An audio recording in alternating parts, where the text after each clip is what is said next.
everyone. I'm Daisy Chains, or Amanda Kramp. If you go to Fox Valley Unitarian Universalist Fellowship, you probably know me and my husband Andrew and our son Felix, who is a bundle of energy. I am also a burlesque performer, Daisy Chains. I've been doing burlesque since 2011, and I'll go through my little story in a little bit. I didn't think that I would ever do anything like burlesque, and I didn't understand the history behind it when I first started. I thought it was just like fun and glitter, and it is fun and glitter, but it also has a rich history and a rich now and a rich future, because it's an art form that can kind of transcend time. So I'm gonna start. I practiced this earlier. I practiced screen sharing because I got really nervous that it was going to be a disaster. Okay, here we go. Okay, so burlesque in the queer community. So the definition of burlesque, like every presentation has to start with this. So according to Merriam-Webster, it's theatrical entertainment of a broadly humorous, often earthy character, consisting of short turns, comic skits, and sometimes striptease acts. Modern burlesque is mostly striptease acts. There's also, I think a lot of what makes burlesque burlesque is the humor part, is the comedy part. I don't think people realize how funny good burlesque can be. It can also, you can really work out some issues on stage if you need to. I've seen acts about violence against trans women. I've seen acts that are very political in nature. I've done political acts, but there's also usually a little bit of comedy in there. So it's taken many forms. It has the common trait of honoring the incarnations of burlesque, because burlesque started out as in vaudeville, kind of. So in vaudeville, you would have someone who would do a comedy skit, and then you would have like a sexy dancing girl, and then you would have someone singing. And also like a burlesque, if something is a burlesque, is kind of, it's making fun of something. It's skewering something and like punching up in comedy to make fun of a politician or of a political movement or of something that's going on in the day. So acts tend to put emphasis on style, and they're sexy, not sexual, most of the time. Includes striptease. Now this says expensive costumes. No, not not what I do. I get most of the stuff I do from Goodwill, and then I jazz it up. Body humor, yes, and may incorporate elements of cabaret, circus skills, aerial silk, and more. Sensuality, performance, and humor are kept in balance. That is definitely what I do. I am not sexy on stage, I don't think. If I am, it's a side effect of the comedy, because what I mostly do is the funny stuff. And if it happens to be sexy, that's great. Every time I've tried to be sexy on stage, it's a disaster. But that's part of being on stage, is that you get to fail in a safe way. So burlesque basics, because I know a lot of people don't know about it. So laws vary. Most clubs and theaters don't allow full nudity, and they never have. To get around nudity and modesty laws, early performers and some contemporary performers use net bras or other decorations to cover their nipples. So net bra is sort of like pantyhose that goes on your breasts, and then it has like sequins or sparkles or rhinestones sewn or glued onto the bra itself, so that you put it on and looks like you're wearing a sheer bra that has pasties on it. So those evolved into modern pasties. Pronounced pasties, not pasties like the food. Because whenever I've said I'm making pasties online, someone's like, ooh, yummy. I'm like, no. So it usually combines an act. When you're creating an act, it combines dance, acting, pantomime, striptease, and facial expressions to tell a story. So many performers create their own costumes. I make all of my own stuff, or if I'm not making a piece, I'm upgrading a piece. So I take, you know, let me think of an example. I just look around the room that I'm in. So I found at Goodwill a literal shower curtain, like a pink shower curtain. And I added gems, and like I cut out some little fabric stars, and then I added a tie, and I made like a big cape for an act where I have a unicorn head on. So I had like this big unicorn cape, and it was a shower curtain, and it looked great, like a cape. So I am kind of known for making very weird pasties. So in the act that you'll see in a little bit of mine, I have faces as pasties and a face on my underwear. I do a lot of underwear stuff. And I kind of categorize my acts in a couple different ways. I think of acts where I do more dancing, and then acts where I do more acting / pantomime. I like doing the pantomime acts better because I can dance, but I'm not a dancer. So that's why a lot of burlesque performers, I used to call myself a burlesque dancer, and now I call myself a burlesque performer, because that is more of what I actually do. So queerness and burlesque, this is why we're all here. Theatrical professions, all of these theatrical professions, performers, choreographers, costumers, set designers, producers, directors, composers, everyone you think of when you think of what makes a stage show, those professions have always attracted and cultivated queer folks, the queer community. Theater would not exist without the contributions of the queer community, especially queer folks of color. Because theaters and sideshows were places, like sideshows as in like Coney Island, which I'll talk about in a second. Those were places where marginalized people could make a living and survive and thrive by being who they were. So theater kids, you think about theater kids, that you're marginalized if you're a weirdo. And I say weirdo in a loving way. So if you can find a community where there's other creative people who maybe they're also queer, and you feel safe around them, that's where you're going to be. And so burlesque for years and years and years has been a place where people can be themselves. So in burlesque, you can play around with gender in a humorous way. You can pretend you're not taking it seriously, even if you are, which I think is very helpful for a lot of queer and gender nonconforming folks. I know a lot of people who, I feel like most of my burlesque friends are queer, and if they're not queer, they're gender nonconforming. Or both. It's just the world that you're in when you're in burlesque. So if I have friends who are like, oh, when I was transitioning, I would do an act where I was pretending that I was the gender that I actually am inside, and it was fine because everyone thought it was a joke. Like, you can play around. So you're also in the spotlight for being who you are, being in the spotlight because you have a body that doesn't fit society's expectations, because you're gender nonconforming. Burlesque bodies are every kind of body. It used to be that burlesque bodies were cis, white, societally thin women. That is still the case a lot of the time, but it's becoming less common. There are burlesque shows that are only for people with fat bodies. There are burlesque shows that are only for people with trans bodies. There's Jeezy's Juke Joint, which is an all-black show. There's pretty much a show for every kind of body, and every stage should have every kind of body on it.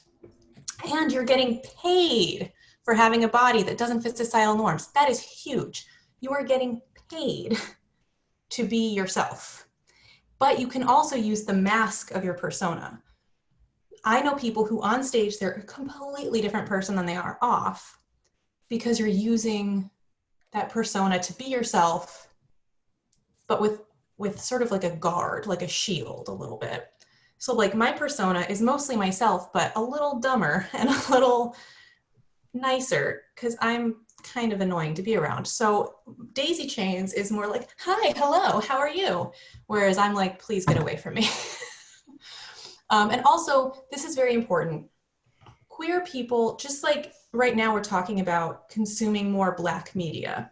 And I think a lot of people think that Black media is stories about Black people having a hard time. And a lot of queer stories are queer people having a hard time. Because yeah, there's a lot of oppression in the history and in the contemporary world. But burlesque also allows you to have displays of queer joy, which is something that doesn't happen a lot. You can be on stage, like I've seen people get engaged, like queer folks get engaged on burlesque stages after a performance. You just see queer people being happy, which doesn't sound revolutionary, but it honestly is. Queer people being happy and getting paid. It's fantastic. So how is burlesque a queer safe space? Or ideally, it should be a queer safe space. So number one, dressing rooms and the backstage areas should be safe for all bodies. They're often not. They used to be a lot. Since I've been doing this for almost 10 years, I can tell you that when I started, dressing rooms and backstage was a little creepy. It was a little, a lot of straight white men used to be in charge of dressing rooms and theaters. So it was not the best. I once had to change in a beer cooler that was an active beer cooler that bartenders were coming in to get beers, and they would come in and make comments about our bodies, and we had to be like, ha ha ha, because we hadn't been paid yet. So you want to get paid, you have to put up with some stuff sometimes. That is changing, thankfully.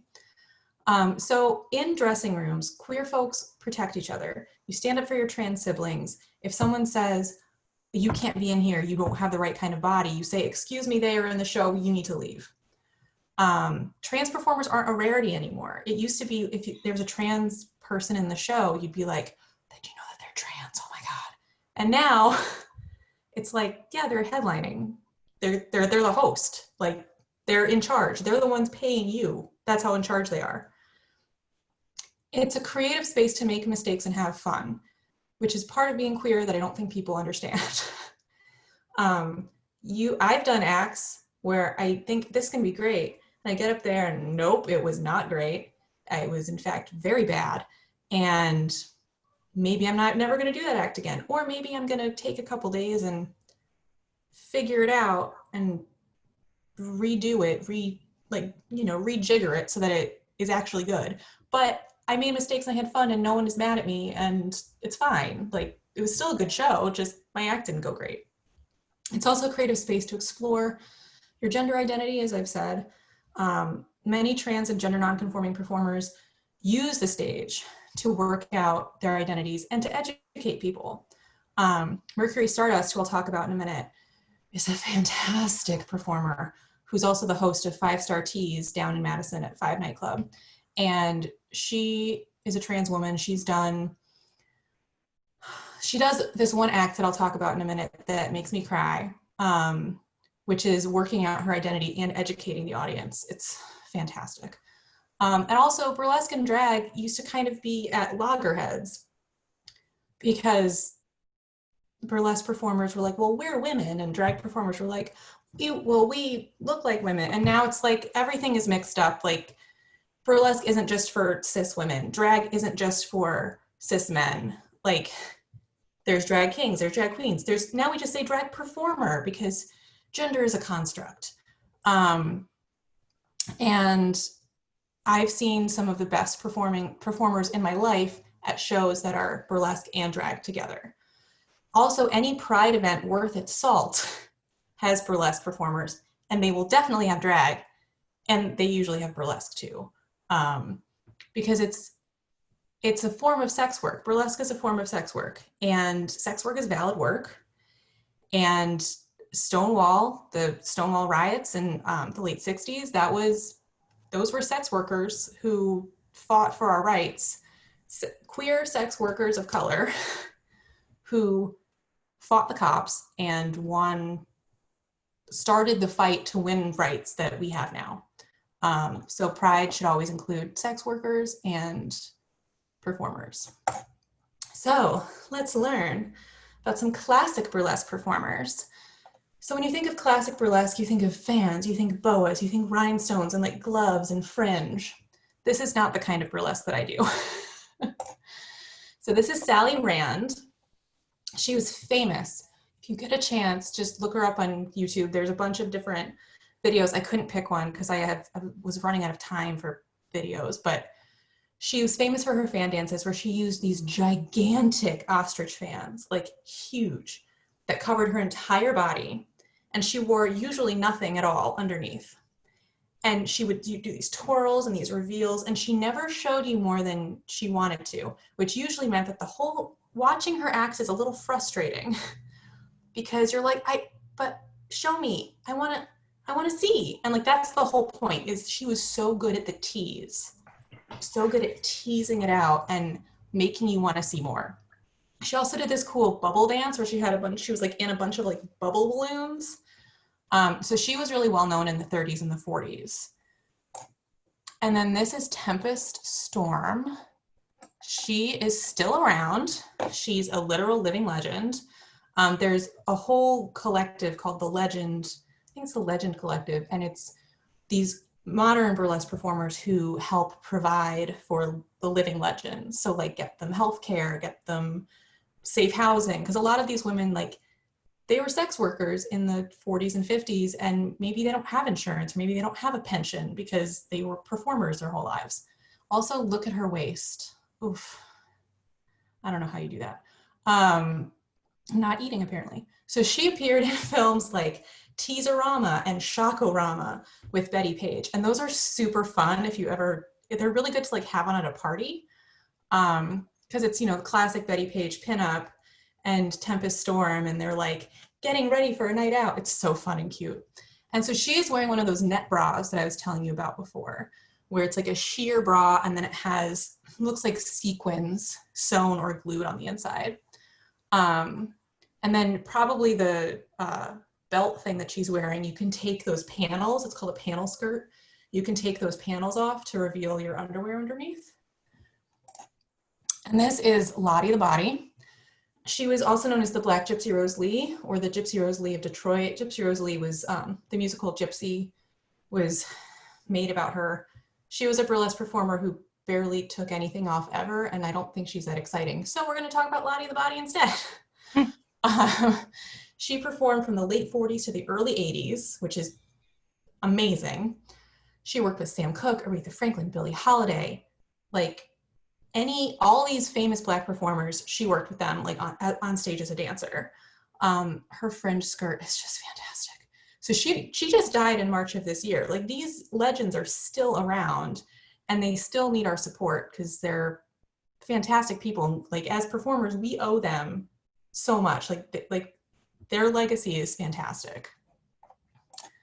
So here's some neo-burlesque performers, which I think is burlesque but make it weird. Because neo-burlesque is my jam. This is what I do. This is Loueez, which is such a fun name, right? Burlesque names are so fun. She is currently ranked #1 burlesque performer in the world, which she has been making lots of jokes about, because she's like, I'm the #1 performer and there's no shows to do. Like, okay, like, cool. Can I be the #1 performer next year too? She's an amazing advocate and activist in the Chicago and New Orleans burlesque communities. And recently, like 3 days ago, she made this Facebook Live video where she's calling out racism in burlesque and challenging white producers to step back and give their shows to Black folks. So not just, hey, you should have more Black people in your shows, but you need to physically get out of the way and give your shows to Black producers. And she posted something yesterday that made me think, where she was like, when was the last time a Black person paid you? Try to think of the last time a Black person gave you money, paid you for doing a job. It's like, oh, and I had to think, and I don't know. So she's fantastic. And today is her birthday, actually. So that is a picture from her signature act, which is her Rufio from Hook act, you know, Rufio. And it is she's a delight. She's a powerhouse. She's like a string bean powerhouse. She's fantastic. She also does stuff a lot in the St. Louis area because she used to live in St. Louis and then she lived in Chicago and now she lives in New Orleans. This is Mercury Stardust, who I was telling you about before. She's the hostess and creator of 5 Star Teas. It's a weekly show. It's obviously not happening right now. They were doing a weekly online show, but they've stopped that to focus on the Black Lives Matter movement. Mercury is the most patient human alive because at her shows, she will explain pronouns and being transgender to her audience every single time. And she will, like, she's there to educate, which she totally doesn't have to do, but she does free emotional labor so often. She's such an amazing person. Yeah, so she'll go around, she'll be like, okay, so my pronouns are she and hers, and this is why this matters. And then for every, like, when you do a 5 Star Tea show, and I've done a dozen of them, I think, in the dressing room, it's the safest dressing room I've ever been in. She goes around, everyone says their pronouns. She usually just calls everyone they, just to cover all bases, which is fantastic. And she'll talk about her own personal journey because she just came out as transgender, I think about 2 years ago. And she was known prior to her transition, her stage name was still Mercury Stardust, but she was known for doing Burlesque, which is not a term that people really use anymore. But she actually won several awards, including Wisconsin Burlesque Picks 2018 Master of Comedy for an act that she did when she was, before she transitioned. So she's been around for a long time and she's fantastic and fun and great. So her style, she's like playful and humorous, but she also does this act, this Buzz Lightyear act that makes me cry. So, and she talks about it on stage too. She has a way of making me cry like every show that I go to. So she does this act where she talks about how when she was a kid, she got this Buzz Lightyear toy for Christmas. And she wanted to be Buzz Lightyear, but she also wanted to kiss Buzz Lightyear. And she also wanted to be a different person, but also be herself, which is a deep thing for a little kid to think. So in this act, and I don't know how she did this costume because it's wonderful, but she starts out in this suit, and then in the middle of it, undoes the suit and it becomes this ball gown. Again, I don't know how. I've seen it up close and I still don't understand the construction. And so she has like a Buzz Lightyear doll and she's dancing around with it. But the part that makes me cry is that at the beginning and then at the end, she has edited into her music voicemails and phone conversations with her father. And the conversation at the end is so heartbreaking, is her dad saying, "I love you, son." And then she kind of takes a breath and she goes, "I love you too, Dad." And like, that's how the act ends. And it's because her parents don't accept her as being trans. And so that act devastates me every single time because it's about her being who she is. It's about her showing the world who she is on a very public stage. And it's fantastic. Like I highly recommend seeking out one of her shows whenever you can. She has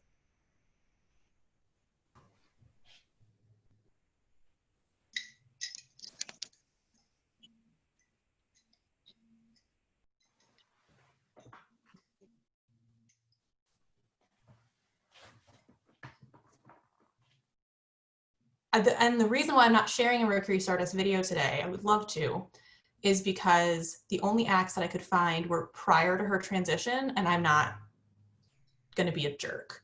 And also specifically, she's been like, don't do that.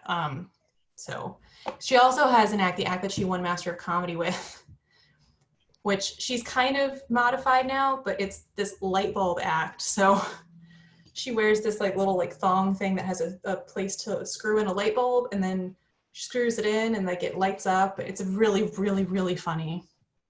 And there's me. Hmm. So I am Daisy Chains. I'm the 2019 Wisconsin Burley Picks Master of Comedy. Been performing since 2011. My style is like absurd, pop culture kind of stuff, weird. My signature acts are It's Gonna Be Me, the In Sync song. And my newest one is Love Letter to a Cheeseburger, where I wrote a love letter to a cheeseburger. I used to do this act as spoken word on stage. So I would have like my friend holding up a cheeseburger and I would very dramatically be like, I love you, cheeseburger. And it's ridiculous. But I recently, and then I would eat the cheeseburger. So I made it so that it's like a spoken word music thing. So I recorded the letter over this sort of like jazzy track. And then I have like a fry box thong and I eat the burger. It's very funny. So that's what I put in for Master of Comedy this year. I did not win because Will actually, who is a drag king performer, isn't Will actually the best male drag king performer ever? He's so funny. And the second that I saw that his name was on the list for Master of Comedy, I was like, well, he's going to win. And he did because he's fantastic. I also do some other weird acts. Like I do a Mr. Rogers act, which is like kind of emotional and apparently it makes people cry. And it made me cry on stage once. It made me cry, so. Yeah, no, it made Morgan cry. I made little red sweater pasties. Like I actually knit them, like little knit sweaters. And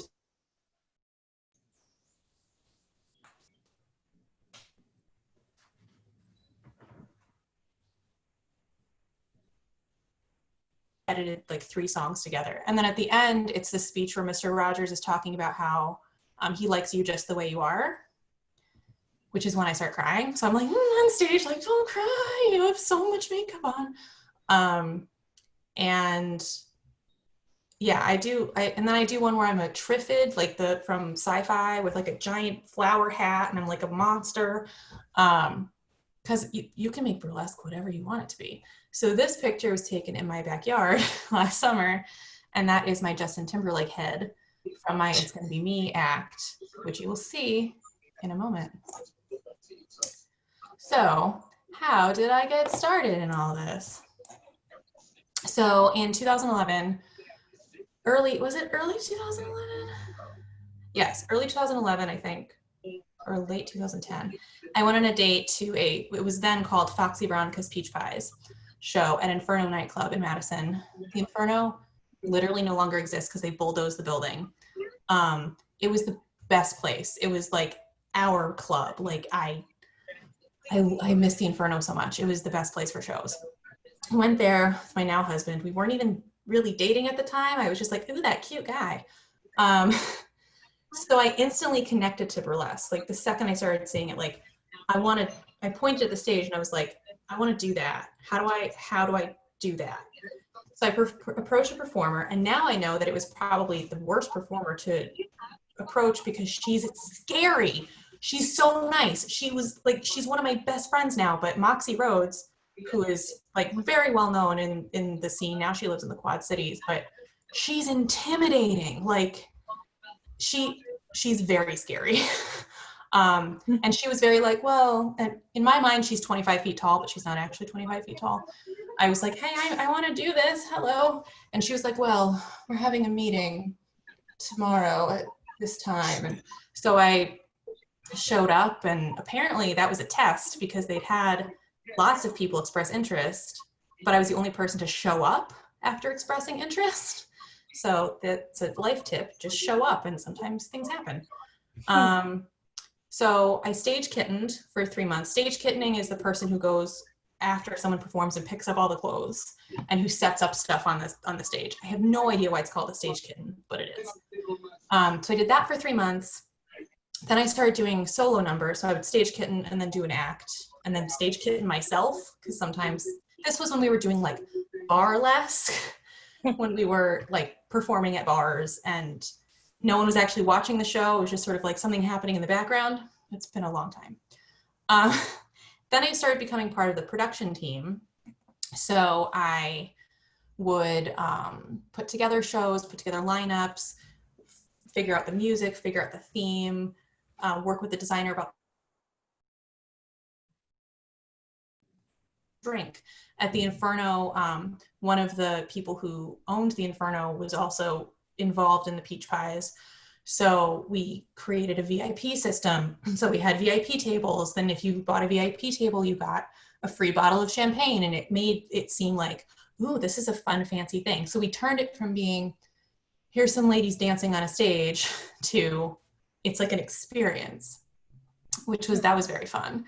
The troupe transitioned to Peach Pies Caburlesque after Foxy Veronica. She got busy with a lot of other stuff, so she left the troupe. Then it became Peach Pies Caburlesque to indicate that we do cabaret and burlesque. We have some incredibly talented singers in our troupe. Kitty LaRue in particular she's not only the nicest person in the universe, and she lets me sleep at her house when I'm in Madison, and she's a very cute cat, but she's so talented.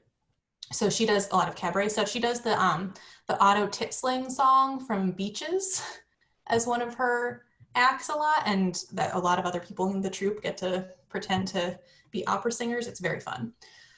So now when I book shows, I do it independently, because I'm still in the Peach Pies. I'm wearing my Peach Pie shirt today, but the Peach Pies are kind of, when Peach Pies as a collective are invited to do something, we do it, but we're not really hosting our own shows like monthly anymore.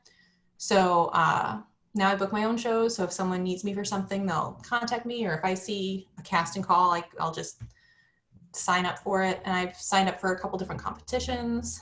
I'm pregnant now, so I am not doing as much burlesque at the moment, mostly because now I'm just, thank you. Now I'm just like uncomfortable all the time. So, and not feeling the cutest, but I'm still cute. So maybe I'll do some more stuff in a little bit. So does anyone have any questions before we do videos for a minute? Okay. This first video. I do have a question, sorry. Oh yeah. I'm just curious, your story is really involved. You did a lot of steps before you actually started performing. Is that typical, or is that? So it kind of depends the sort of troupe that you're getting involved. Like most people who are doing burlesque for the first time do it through a troupe. At least it kind of used to be like that. I think it's sort of going more to independent people now. But a lot of troupes, you have to put in some work before you can perform, which I personally think is great, because then you don't just have people coming in off the street and being like, I want to do this, and then they do it once and then you never see them again. Yeah. And there are some troupes that you have to audition to be in them. There are some troupes, like ours was sort of like, it's kind of like a process of auditioning. Like because also another thing is, if you want to join a burlesque troupe or you want to do burlesque, burlesque performers know who's at their shows. So if you're not going to shows, then we assume, well, you're not available when we have shows. Why would we let you in our troupe if you can't even come? There are some troupes like Certified Sexy up here in Oshkosh. They don't do auditions, so anyone can be in their troupe if they want to be. And then also I got like, Marie knows, when I do something, I want to like do all of it. So that's why I started doing producing and stuff, because it was a fun element of control over, like, I have so many ideas for shows. Like we did a Holiday in Hawaii show for one of the Christmas shows that we did with the Peach Pies. So like we gave people Loueez when they walked in the door, and we had tropical cocktails, and like then we did like another show that was like swinging 60s. So like everyone's music for the show was from the 60s, which was so fun. I love a good theme show. So yeah, it really depends on the troupe. My biggest recommendation is, if anyone's interested in doing burlesque, that you find a local show near you, go to it a couple times, and then just approach a performer afterwards and see what's involved, because maybe don't approach the tallest performer, which was apparently my idea. A lot of people offer classes too. Yes. So after you go to a show and get to know people, start asking around. Mm-hmm. That's what I did. I ended up Daisy paid for my class, but I took a burlesque class, and eventually I'm going to take more. Yeah, and Mercury Stardust teaches classes, and every single performer that I have seen come out of one of her classes is fantastic. Like they are at the level that I was at when I've been doing burlesque for like 2 years already, and they've just from taking a 6-week class. Like I had to teach myself all this stuff for the most part. I just started taking classes like a year ago. Like I kind of was making it up as I was going along. And I wish that I'd had like the boost that taking a class can have. Like I took a class last summer with Shimmy LaRue, who's an amazing performer from Chicago. And it was called You're Welcome. And it was about stillness on stage and just existing, which doesn't sound hard. But I'm one of those performers who does not stop moving when I'm on stage because being still is terrifying. There are some performers who can do slow music. Ooh, I'm not one of those. I've been trying to like push myself, but I just get so nervous when there's no motion on stage. So for that class, she had us like walk across the stage as slowly as possible and then stop for 30 seconds and then keep going. And I felt like my bones were going to jump out of my body because I was so uncomfortable. It worked great though, because now I feel like I have these tools where it's like, she's like, 30 seconds feels so much longer to you than it does to them. Also, and the reason why I was called You're Welcome, she was like, they already paid their money to see you. They should be honored that they're looking at you. So it's like, you're welcome, I'm here. Nice. Because I already paid. Yeah. So if we're ready, this was from the International Burley Picks 2019, which was in Columbus, Ohio. I drove to Columbus and back in 2 days, like there, performed, back. It was a long day. I did not win. I came in second. But this is one of the best performances I've ever put out. So because things are a little small, I'm just gonna go through what some of this stuff is. So the poster says, I love you, Justin, on one side, and I photoshopped a picture of me and Justin Timberlake together, like we're in love. And then the back of my jacket has various pictures of Justin Timberlake on it. And I think that's all you need to, and then my pasties are Justin Timberlake's face. So here we go. Oops, that's not what I wanted to do. What am I doing? Okay, wait. Play. There we go.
That performance was so fun. Halfway through it on stage, I was like, I feel like I'm gonna barf because I was so nervous. But like, I love breakaway stuff. Like I made the breakaway pants myself. I made the breakaway underwear.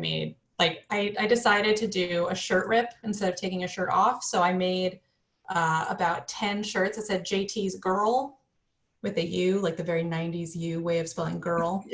And then with like little snips and snips so that you can easily rip it. Nothing makes you feel more powerful than a good shirt rip.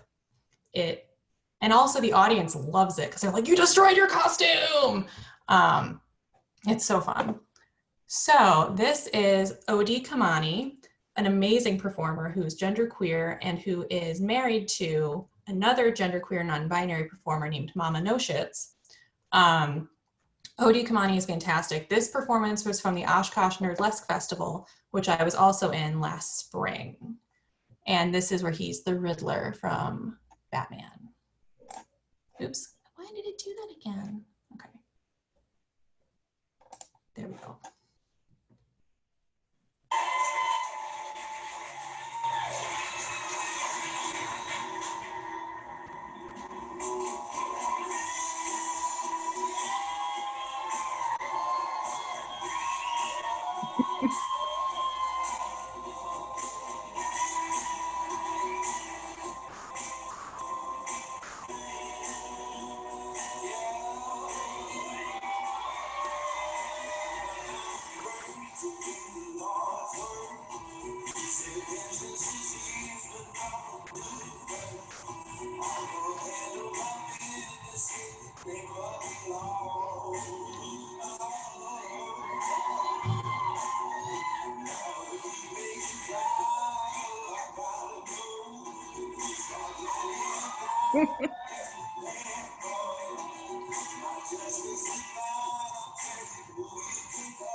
So like Odie Kamani is also one of the nicest people in the universe that you'll ever meet in your life.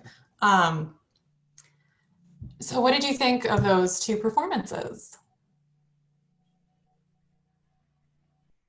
Well, I just have to say, like, you can really see the span. I mean, and that's just two examples. I'm sure, you know, watch 2 more videos and we would see even more, but just how each one is its own performance. And I'm sure you see that span within an individual as much as, you know, beyond, you know, but what I loved about both of them is and in the performances I've seen in person, is the response from the crowd. Like, it's such a community adoration, and that feels really good. Yeah. And there's something too, like when you're at a show and you're not performing and you're not like actively getting ready to be on stage, you're usually watching. If there's some, like if you're at 5 Nightclub in Madison, you can like very easily kind of sneak out the side door and watch from there. Some places are harder to watch than others, but you're watching, you're hooting, you're hollering, you're like they want you to make noise. So I always tell, like, because whenever I do 5-star teas, there's usually some newer performers who are Mercury students. And so if they're nervous, I'm like, oh, you little delicate flower, I'm here for you. So I'm like, you need me to start the hooting and hollering? I will. So I'll stand in the audience and be like, and just like be as loud as humanly possible. And you can hear, like, once you start to get to know other performers, you're like, oh, I heard Mama No Shits. Like, oh, I heard Kitty LaRue. Oh, that's Moxie. Like, you know people's yelling. And that's something about, because right now there's a lot of online shows where people are doing them on Zoom or on Facebook Live or recorded shows that then they put in Vimeo. And I've done 2 of them, and it's weird and I don't like it because you don't get the audience feedback at all. I mean, you might have people in the comments being like, great job, but you don't, when you're recording it, it's like, it feels so sterile. And like, I know that in person, I would be reacting in a different way. And you try not to, because like you should be able to perform in front of a cemetery and still do a good job. But like, honestly, it helps with the audiences because it's such a back and forth, especially with burlesque. Like, you want them, like when I'm putting together an act, I build in like, oh, this is where I think they're gonna laugh. Oh, this is where I think I'm gonna get a reaction. I need to slow down this part because I want them to really see this. And you can only really do that in a live performance kind of way. Any other questions or comments? I will say the other thing that makes burlesque such a like safe space is how much consent is drilled into the whole show. Yes. Which is something you didn't talk about, and that's so important. Like, there is at the beginning of the show, there's a reminder that like we have to have consent to do anything. And it's really important, and it makes the whole space more welcoming and like safe. Well, and that's so different than when I started, because when I started, it was still okay to physically put money, like tips, into a performer's costume. That was totally normal and fine. So like I would be performing and then someone would be like $1 and I'd be like, okay, here's my underwear. And now I'm like, oh God, no.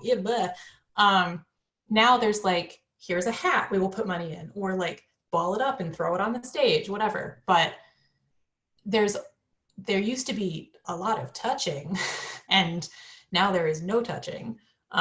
There's also at 5-Star Tees, which I think is like every burlesque show in the world should take a lesson from 5-Star Tees, I think.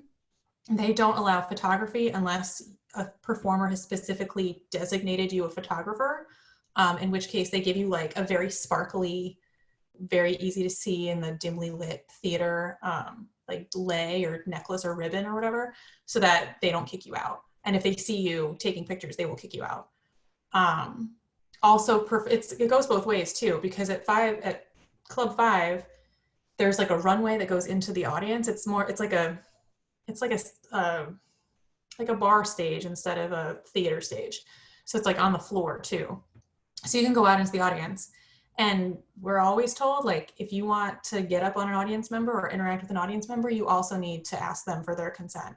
So you'll kind of be like, is this okay? And if they're like, yes, then you can go and like sit on their lap or whatever. But it used to be a lot more like, I'm just going to mess with you and it'll be fun, right? And it oftentimes is not fun.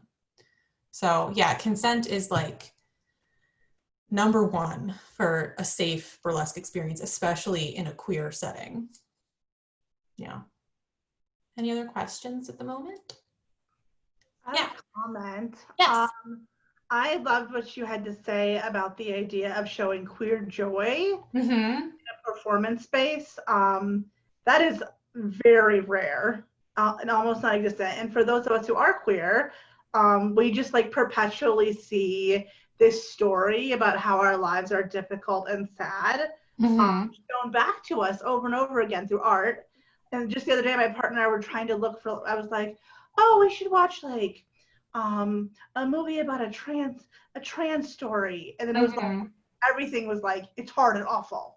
And like that's not, it's not that queer people haven't been through hard times, but like that's not the entirety of our existence. And so it is so refreshing to see something that portrays it really differently. So there's so many queer performers. Like there's so I had a hard time thinking of performers who weren't queer.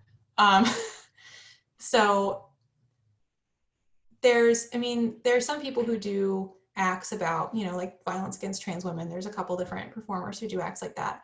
But then there's also performers who are like, just being able to see queer folks being happy, being creative, living their lives. And there's no like background narrative of like, and then something took a horrible turn. Like, it's not like the beginning of a biopic where you're like, oh, this is all going to go to shit sometime soon. Like, oh no, like it's not, it's joyful and it's happy and it's like a party. It's like everyone is there to have a good time and everyone is there to support each other. Like no one is there. There's very little drama, surprisingly, in backstage at burlesque stuff because like there's no pettiness. It's people being supportive of each other and people being supportive of each other's art. Like you're backstage and someone needs their costume zipped up, you go and help them. You're backstage and someone's like, oh, I forgot my pasty glue. You give them some pasty glue. Like everyone's there to help because you're not there to just perform, you're there to make a show. And in order for there to be a show, everyone has to put in their part and do the best that they can. Because otherwise it's just, well, my performance was good, so I don't care. And that's not a show. That's just you being on stage.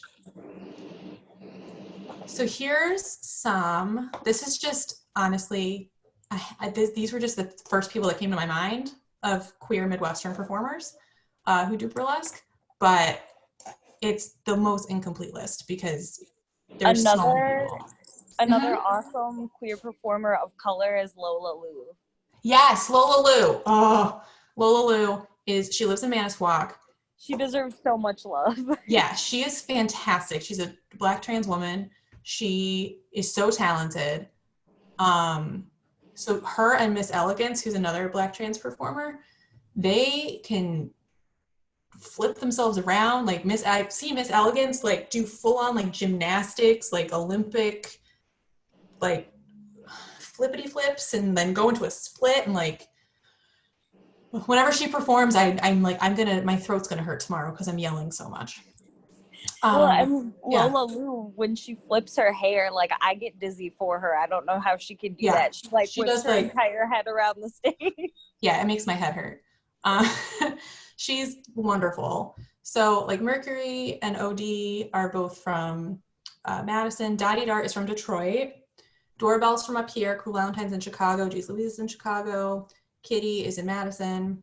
One of my favorite stage names is Andorra Both, who's a genderqueer performer who lives in Chicago. They were formerly known as Madam Envy. They were in Peach Pies a long time ago. Blue Tea is a trans man performer who lives here in Oshkosh. Milani Kandroma is Latinx, and they are non-binary, and they live in Madison. They also do drag as Metadroid. They do their makeup and their hair is fantastic. Like they always make themselves look like an alien or a lizard, and there's like hair pieces, and all I look like when I'm on stage is a prettier version of myself. Like I don't do intense stage makeup, but Milani Kandroma knows how to do stage. It's phenomenal.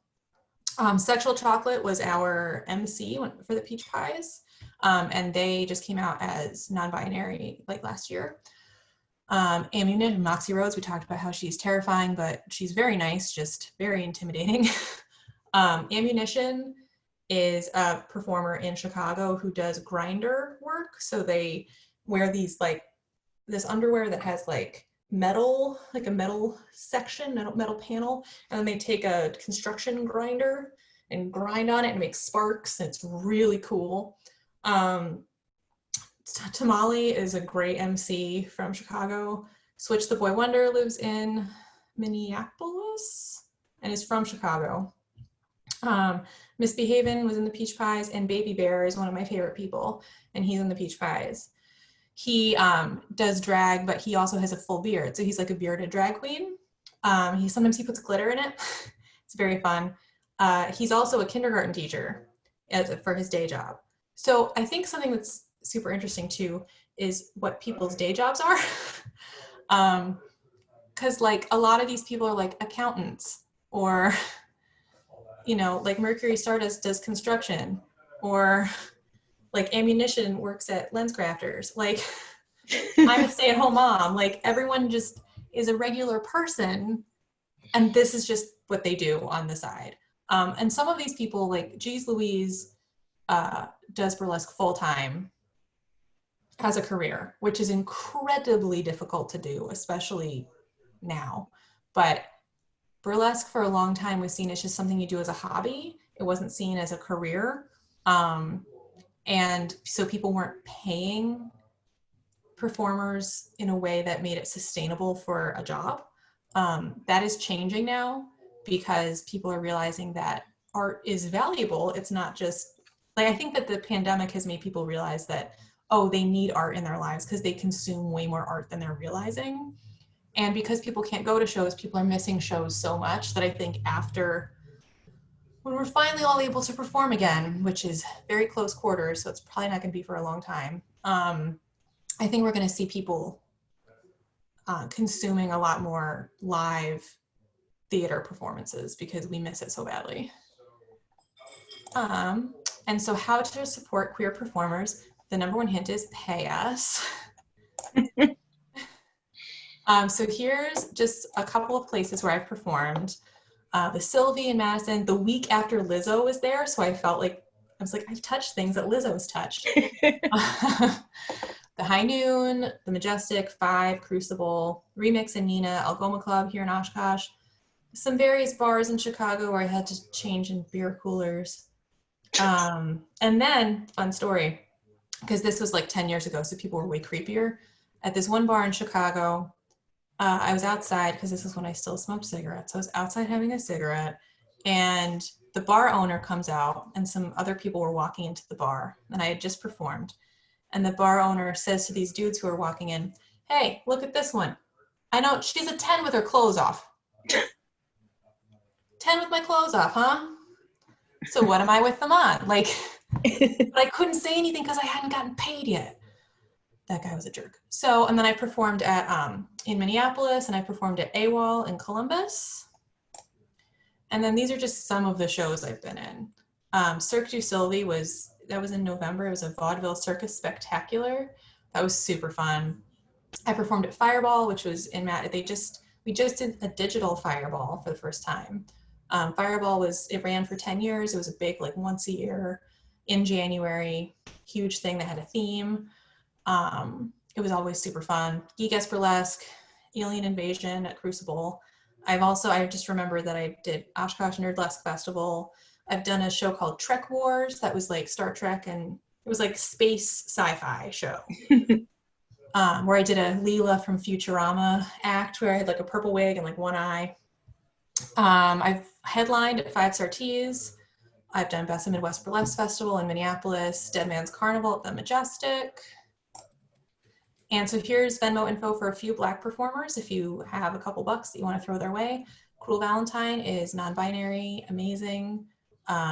They are in Chicago. They're currently getting their master's in diversity and inclusion training. They're also like one of the nicest people you'll ever meet in your life. Geez Loueez, who I talked about, who does amazing activism work and does way more work educating white people than she should have to. And Shimmy LaRue is in Chicago. I talked about her class before, but she also is a professional diversity and inclusion expert. So people hire her to train their companies and about how to be more diverse and inclusive. She's actually doing a program tonight for free. If you find her on Facebook, Shimmy LaRue, or she's also on there as the Professional Adult. That's her business name. She's doing a training tonight about diversity in burlesque and how to make your burlesque anti-racist. It's real. This conversation is about diversity in burlesque and white people moving out of the way is really overdue. Because for so long, burlesque was just white folks, or it was like the Cotton Club in Harlem, where it was like Black performers, but the whole audience was white. So it's getting better, but that just means that every white burlesque performer and white burlesque producer needs to stand up and needs to not hand over the microphone and hand over the reins. Like, give them the venue, give them whatever they need to succeed. Because like Geez Louise said, like, I cannot remember the last time that a Black person was in charge and paid me something for a show. Every time I've been handed money for a show for the past 10 years, I think it was a Black person once, and that's not great. Yeah, that's not great. So that is the end of my presentation, but I can take questions if anyone has questions.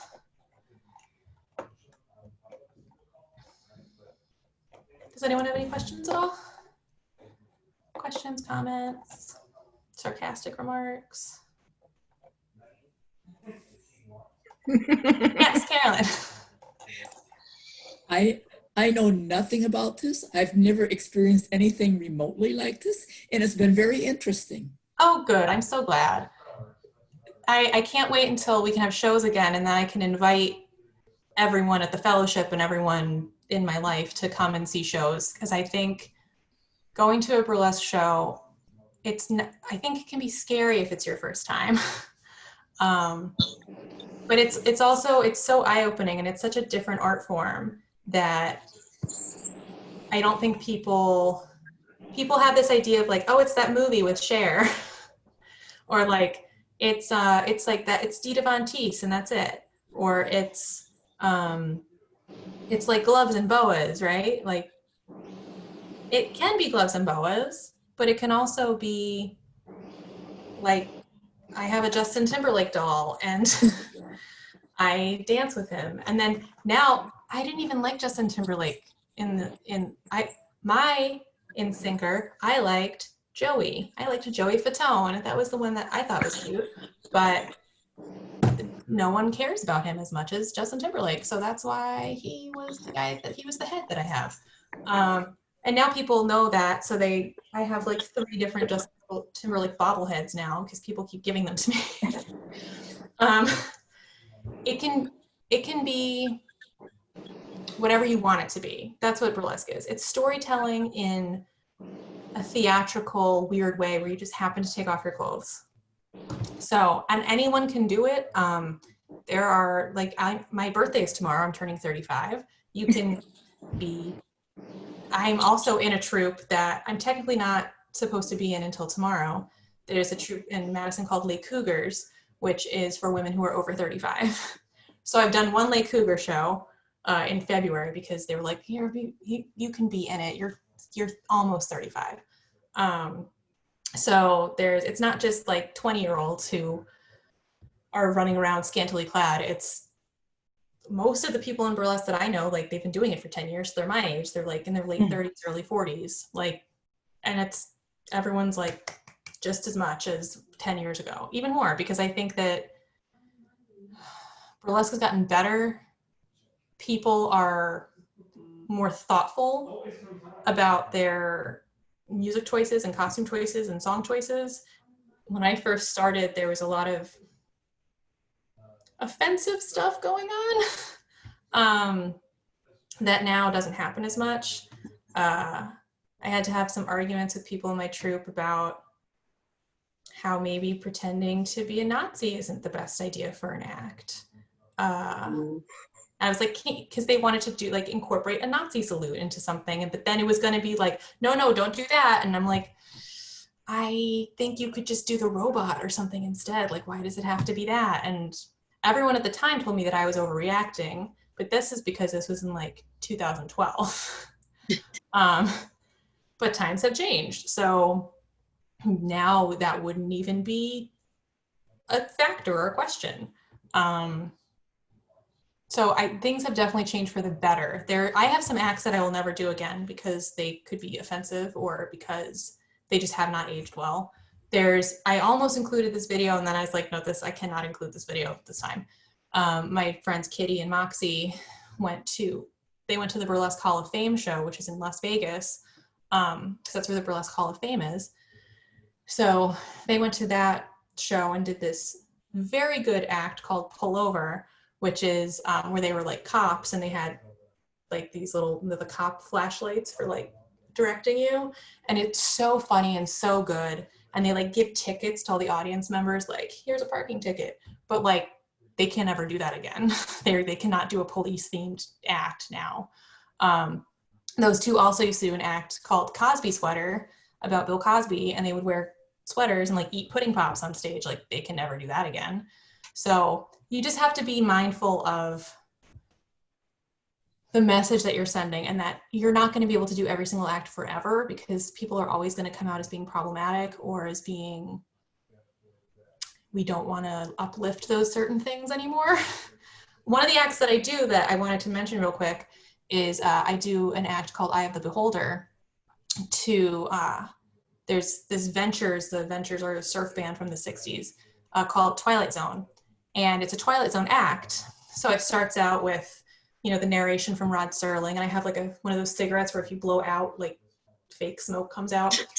And it's a fan dance, but it's weird because it's mine. So I reveal that I have pasties that look like eyes. And then on my thong, I have created a mouth where I got teeth that dental students use to practice dentistry. So they are very realistic. So it has like real looking teeth like on the mouth. So I have like eyes and teeth. And I'm like, I'm a creature from the Twilight Zone. And I partially created that act because Rod Serling was a Unitarian Universalist. And I loved that. Like, the Twilight Zone is one of my favorite things in the universe. And the fact that he was a UU. And then I was like, I can put this all together and everything that's my favorite will be in one place. So it's sort of my little tribute to being a UU. And like, I've had really great conversations in dressing rooms about being a UU and telling people about it. Like, you can always be your little UU evangelist wherever you go. Does anyone else have any questions or comments? Did you learn something? Did you have fun? Because that's what's important. And so if you have any other questions, you can email me. It's chains.daisy@gmail.com, or you can ask Marie. She has all my info. You can follow me on Facebook if you just search for Daisy Chains. The pictures of me like in a unicorn head from an act that I did at Cirque du Soleil. Trying to think if there's anything else that is important. Just being part of burlesque and being, because I'm bi / queer / I don't know what. I'm married to a man, so people are confused about that a lot. Being part of burlesque has helped crystallize my sexuality, as I knew I was queer since I was a child, but being around so many queer people who were like psyched about being queer and who were like joyful about their identities, it really, now my voice is going, it really helped me figure it out. So like, I also do an act, it's a bi pride act, where I have fringe of the bi pride flag, which is so pretty because it's pink and purple and blue. And so I have like fringe bra and like fringe underwear and go-go boots. And that one is a totally dancey one where it's just like go-go dancing the whole time. It's so fun. Fringe is so annoying to work with. So I've done a couple different pride acts. I haven't done that one for like a year, since last June, but it's been one of the best parts of my life in my entire life. Like, burlesque and the burlesque community, it's made me who I am. It's one of the best communities I could ever be in. These are people who are going to be there for me forever. Like, half the peach pies were in my wedding. Like, we did a group dance at my wedding to These Boots Are Made for Walking, because it's a number we used to do for shows. And so we did it. I was like, peach pies, get on the dance floor. And like, so we like did the whole dance, and people thought it was really fun. And I have a video of that somewhere. It's just the best community. So if you have any interest in coming to a show or any interest in trying it out yourself, you can get in touch with me. And then when shows start happening again, you can also, if you want to be friends with me on Facebook, it's Amanda Kramp with a K. I post a lot of things, but I also post about shows. So if you want to keep in touch. And that's kind of it. I hope you all had fun. Thank you. Thank you so much for coming. See you soon.